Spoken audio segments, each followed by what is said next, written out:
If fat loss feels harder for you after 35, it's likely not because your metabolism has slowed down or suddenly you're lacking willpower. It's because 3 hormones determine whether or not your body is burning fat or storing it away for later: insulin, cortisol, and testosterone.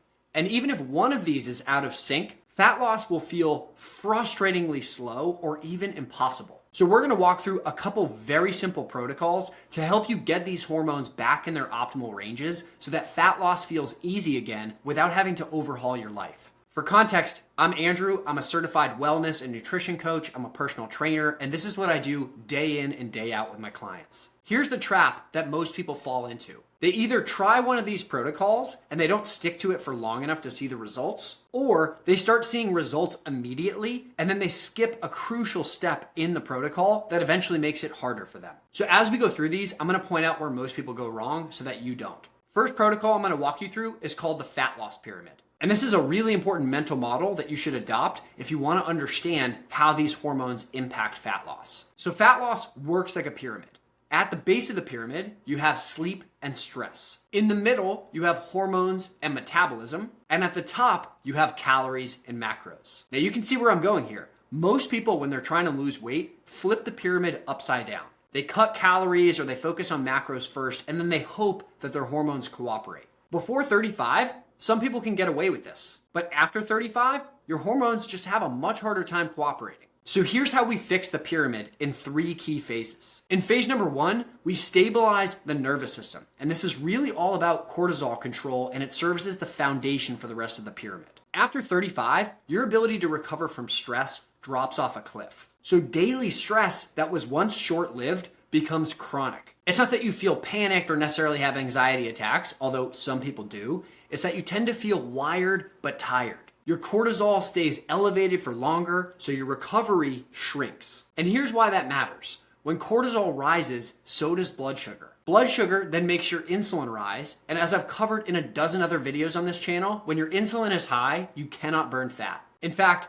high insulin and cortisol signal to your body to store fat around your waistline. This is just your survival biology doing its job. So your goal in the first phase is to lower your baseline cortisol so that fat loss actually becomes possible. Here's what this protocol looks like. First thing you're going to do is when you get up in the morning, try to prioritize getting 20 to 30 minutes of sunlight. Then when you break your fast, the first meal of the day, you're going to prioritize at least 30 grams of protein. Then throughout the day, after each of your meals, you're going to walk or exercise or move for 10 minutes or so. And the last phase of this protocol is once or twice a day, I want you to engage in what I call parasympathetic interrupts. Now, these are like physiological hacks to lower your stress level. So it could be as simple as doing some box breathing or some deep exhales or just nasal breathing intentionally for a few minutes. Now, when you're doing this protocol, it's important that you avoid a couple of things. First is fasted high-intensity exercise. Second is training or exercising late at night. And third is going through a severe calorie cut. Each of these serve as a form of stress. So if your baseline stress is already too high, it's going to make that cup overflow and put you stuck in fat storage mode. Now let's look at phase 2 of fixing the fat loss pyramid. In this phase, our goal is to restore insulin sensitivity and make your muscles hungry again. So once cortisol comes down, your body feels like it's safe to release energy again, stored up as fat. Now, when you're releasing that energy, we want to increase metabolic demand. And as we just went through, your body's going to increase insulin to remove sugar from the bloodstream. But muscle is magic in the sense that it has the ability to remove sugar without the need for insulin. So the hungrier your muscle tissue, the less insulin you need. And as we've covered, the lower your insulin is, the more fat you burn. But here's the problem. After 35, muscle mass starts slowly declining if you don't use it. For most people, daily movement drops as career demands rise, especially in the age of working remotely. And as the demands of your career and family go higher, so does stress. What does that lead to? Well, muscle stops acting like a sponge for blood sugar. So your carbs, instead of going into the muscle, stay high in your bloodstream so that insulin stays high and then you can't burn fat. This is why most people think that carbs are the problem, but they're not always, and I'll explain why in a second. So our phase 2 goal is to make muscle hungry again. And the protocol for this phase involves a couple of key steps. The first being resistance training 2 to 3 times per week. And when you're doing the resistance training, you want to prioritize large compound movements. What that means is you're not just doing a bicep curl, you're actually engaging more muscle groups. So that might look like a kettlebell that you're picking up off the ground, curling, and pressing over your head. The benefit to this is you're engaging more muscle fibers, but you're also engaging in functional movement. That's the same movement you might do when you're picking up a bag of groceries or putting something up on the shelf. The last thing to be aware of when it comes to resistance training is to stop training to exhaustion every session. Again, that is a form of stress. Right now, we're trying to limit the stress. The other thing you want to try and do for this protocol is to prioritize a daily step count of 7,000. Now that might seem challenging, but if you mix in steps throughout the day, walking after meals, getting up and doing some jumping jacks or body weight squats throughout the day, you'd be surprised at how quickly you can hit that. Just walking after meals is going to improve your glucose clearance by 30%, meaning insulin's lower, you stay in fat burning for longer. The nutritional shifts in this protocol have some overlap with the previous protocol. First, you want to prioritize protein at every meal. Second, you want to load your carbohydrates at the end of the day. They tend to make you sluggish, so best before you go to sleep.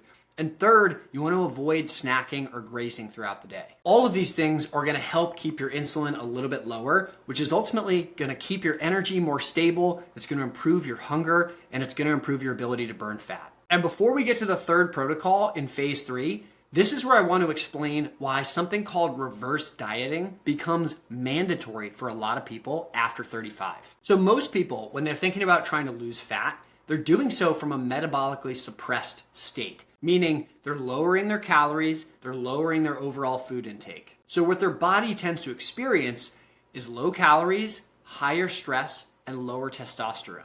And that is a losing combination because your body interprets that as being in survival mode.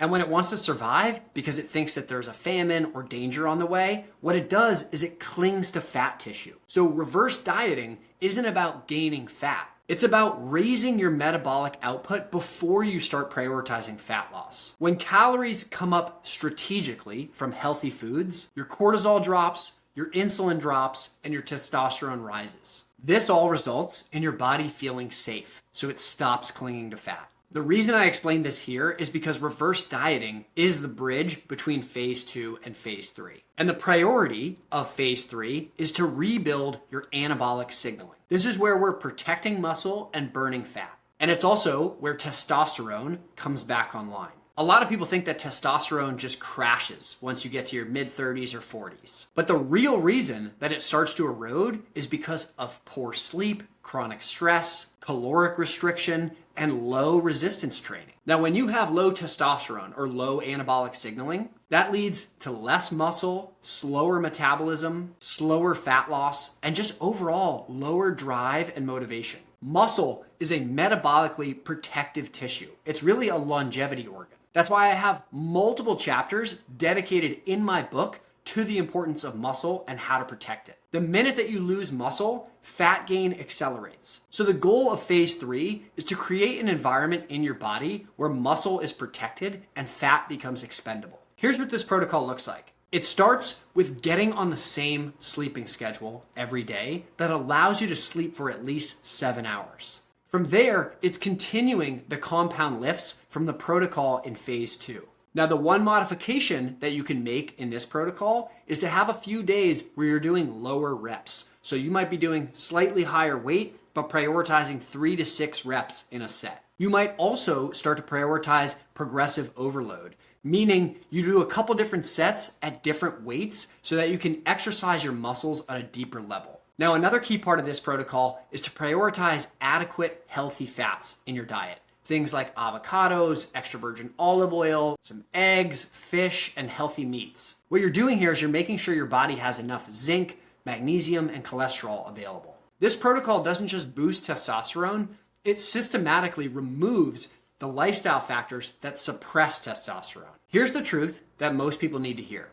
Fat loss doesn't get harder after 35 just because of age. It gets harder because for so many people, stress is higher and stays higher. Muscle stops being metabolically active. And then your hormones are just responding appropriately to a mismatched lifestyle. So when you get those three key hormones, your cortisol, your insulin, and your testosterone, back into an adequate range by fixing the fat loss pyramid and establishing some of these protocols, you flip a series of switches in your body that makes fat loss easy again. If you found these protocols helpful, share the video with somebody else that could use it. And if you want more of this type of content, evidence-backed strategies that actually work, then subscribe to the channel. I appreciate you for being here, and I'll see you on the next video.